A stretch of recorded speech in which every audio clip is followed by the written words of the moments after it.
हरे कृष्णा, राधे राधे। हम सभी भागवत की कथाओं का श्रवण कर रहे हैं। आज का प्रसंग है ऋषि सौभरी।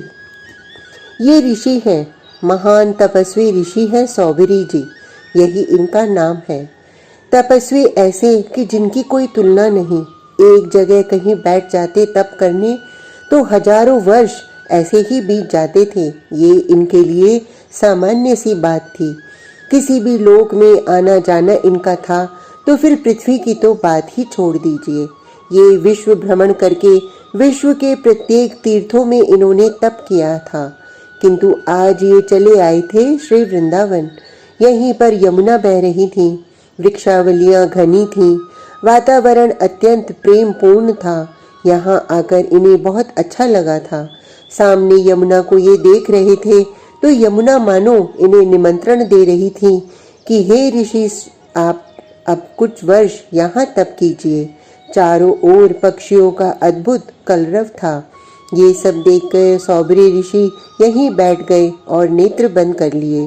किंतु उन्हें अनुभव हुआ कि पक्षियों का कलरव कुछ ज्यादा ही है और यहाँ वानर भी हैं। इनके कारण मेरे तप में विघ्न होगा। ऐसा विचार करते हुए इन्होंने यमुना जी में ही प्रवेश कर लिया। महर्षि सौभरी कोई सामान्य ऋषि तो थे नहीं। रेचक इनके लिए अत्यंत सहज था, सिद्ध था। इसलिए नदी के भीतर बैठकर तप करना इनको ठीक लगा। इसलिए ये यमुना के तल में बैठकर तप करने लगे थे। मन बड़ा चतुर है परीक्षित। वासना पृथ्वी में ही तुमको पकड़ती है ऐसा सोच रहे हो तो सावधान। वासना तो तुम्हारे मन में है, जन्म जन्म की वासना। नहीं तो मन है ना, इंद्रियां है ना, यहीं से वासना का प्रवेश हो जाएगा। शुकदेव हंसते हैं। तप करने वालों को भी माया पछाड़ती है। अगर असावधान हुए तो गए काम से, सावधान हुए तो बच जाओगे। किंतु सावधान कितना रहोगे, कब तक रहोगे? तो क्या करें? परीक्षित प्रश्न करते हैं। शुकदेव जी कहते हैं, भगवान की शरणागति, अपना तप, अपना व्रत, अपना त्याग, ये सब भगवान के चरणों में चढ़ा दो और उनसे कहो, हे गोविंद, तू ही मुझे संभाल। शुकदेव आगे कहते हैं, विचित्र माया है भगवान की। भगवान को पकड़ो, नहीं तो माया तुम्हें दबोच लेगी। मैं त्यागी हूँ, बाबा जी हूँ, बैरागी हूँ या सन्यासी हूँ या बहुत बड़ा जगत गुरु हूँ। शुकदेव जी हंसते हैं। इन्हीं को पहले पकड़ेगी माया। अब ये मत पूछो कि माया का प्रवेश कहाँ से होगा। हम तो पानी के भीतर हैं, हम तो अग्नि में बैठे हैं, हम तो आकाश में हैं। अरे ये माया है, कैसे भी कहीं भी तुम्हें पकड़ लेगी अगर भगवान के भरोसे नहीं रहे तो। अच्छा परीक्षित, एक प्रसंग सुनो। शुकदेव जी प्रसंग सुनाने लगे थे ऋषि सौभरी का। यमुना में प्रवेश करके ऋषि सौभरी तप करने लगे थे। बस बरस पे बरस बीतने लगे और 1000 वर्ष तो यूं ही बीत गए। आज ऋषि की गोद में कुछ मछलियां आ गई थीं और खेल रही थीं। इस खेल ने ही ऋषि के तप को भंग किया था। ऋषि ने नेत्र खोले, सामने देखा मछलियां हैं, कई मछलियां हैं। उनके साथ एक पुरुष मत्स्य भी है जो इन सबके साथ विहार कर रहा है। विहार में तल्लीन है, उसे कुछ भान नहीं है। मछलियां बड़ी खुश हैं। ये मछलियों को खुश कर रहा है वासना द्वारा। ये सब हो रहा है ऋषि की गोद में। ऋषि देख रहे हैं। 1000 वर्षों से जो जल में तप कर रहा हो वो जल के जीवों की बोली नहीं समझेगा। ऋषि समझ रहे हैं, मुस्कुराए। सोचने लगे कि मेरी भी पत्नी होती तो मैं भी इसी तरह विहार करता। वो देख रही हैं मछलियों को, सब खेल रही हैं मछलियां अपने मत्स्य के साथ। ये देखते देखते ऋषि के मन में वासना ने प्रवेश किया। शुकदेव जी हंसते हैं ये कहते हुए, ऋषि सौभरी ने फिर तप करना चाहा, किंतु अब कहाँ तप। काम वासना प्रवेश कर चुकी थी मन में, और वो भी नेत्रों के द्वारा। ऋषि जल से बाहर आए, इधर उधर देखा, पृथ्वी में लोग बहुत हो गए हैं। ऋषि सौभरी देखते हैं, एक मनुष्य सामने से जा रहा था। भाई, इस समय पृथ्वी का राजा कौन है? ऋषि ने पूछा। मानधाता, उस मनुष्य ने बताया। मानधाता, चलो इसी के पास चलें, राजा ही कुछ करेगा, किसी कन्या से विवाह करवा देगा।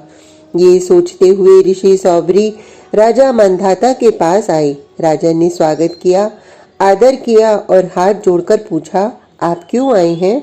ऋषि ने सहज उत्तर दिया, राजा, तुम्हारी कितनी बेटियां हैं? राजा तो कुछ समझा नहीं। उसने हाथ जोड़कर कहा, 50 बेटियां हैं। तो ऋषि तुरंत बोले, एक बेटी का विवाह हमारे साथ कर दो। नहीं, मानधाता ने मना कर दिया। तो ऋषि को क्रोध आया, हे राजा, मैं साधारण बाबाजी नहीं हूँ, मुझे ऐसा वैसा मत समझना, शाप दे दूंगा तो तू कहीं का नहीं रहेगा। अब तो राजा डर गया। उसने मन में सोचा, क्यों न मैं कोई बहाना बना दूं। राजा ने तुरंत कहा, हमारी बेटियां जिसे वर ले हम उसी को अपनी बेटी देते हैं, ये हमारे यहाँ का नियम है। तो ठीक है, बेटियों को दिखा दो, वो मुझे देख लें। सौबरी ऋषि ने कहा। अब तो मंत्री के द्वारा ऋषि को ले जाया गया राजकुमारियों के महलों में। राजा ने सोचा था कि बाबा जी को कौन कन्या पसंद करती है, किंतु राजा को पता नहीं था ऋषि जब कन्याओं के पास गए तो कामदेव के समान सुंदर बनकर गए। अब तो 50 कन्याओं ने एक स्वर में कह दिया कि हम तो इन्हीं के साथ विवाह करेंगी। ऋषि हंसते हुए बोले, तुम सब मेरे साथ चलो। और ऋषि सौबरी सब कन्याओं को लेकर चल दिए थे। राजा मानधाता चकित था। आज संध्या की बेला है। सौबरी ऋषि कहते हैं, हे देवियों, मेरा आसन लगाओ, मैं स्नान करके आता हूँ, फिर भजन करने बैठूंगा। ऋषि की बात सुनकर उनकी 50 पत्नियां हंसने लगी। तुम हंसती क्यों हो? ऋषि ने पूछा तो उनकी पत्नियों ने उत्तर दिया कि महाराज, आज 10 वर्ष हो गए, आज तक तो आपने कभी भजन किया नहीं।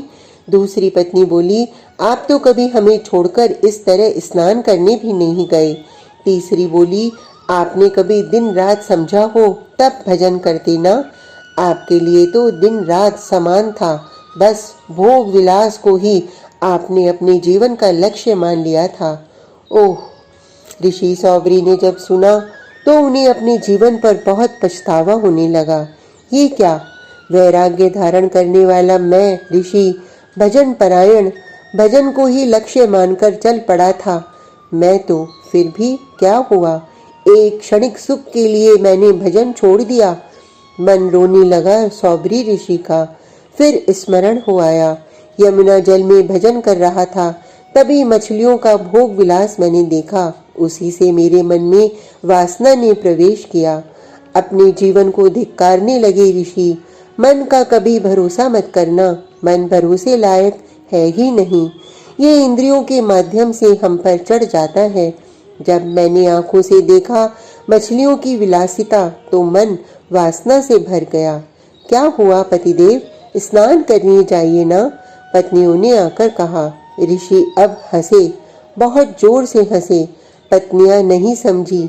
हाँ, फिर पूछा, क्या हुआ, आप हंस क्यों रहे हैं?